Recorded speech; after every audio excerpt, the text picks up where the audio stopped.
మనల్ని కూడా సైనికులతో పోల్చి మాట్లాడుతున్నాడు. ఎఫెసీ పత్రిక 6వ అధ్యాయంలో మాట్లాడుతున్నప్పుడు అక్కడ ఒక సైనికుడికి ఉండవలసినటువంటి వస్త్రధారణ గురించి మాట్లాడుతున్నాడు. మీకు యుద్ధం ఉంది అన్నాడు. అయితే మనం చేసే యుద్ధం లోక సంబంధమైనది కాదు అన్నాడు, భౌతికమైనది కాదు అన్నాడు.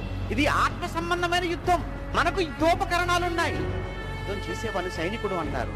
అలా క్రైస్తవుడుగా నువ్వు నేను మనం అందరము కూడా ఎవరు తెలుసా, మనం అంత సైనికులం. కానీ దురదృష్టం ఏంటంటే క్రైస్తవుల మధ్య లేనిది ఏంటంటే సైనికుల మధ్య లేనిది ఐక్యత. ఈరోజు ఎక్కడ ఉంది చెప్పండి ఐక్యత? సంఘాల మధ్య ఐక్యత లేదు. ఎలాగో ఫెలోషిప్ల మధ్య ఐక్యత లేదు, సంఘాల మధ్య ఐక్యత లేదు, సంస్థల మధ్య ఐక్యత లేదు.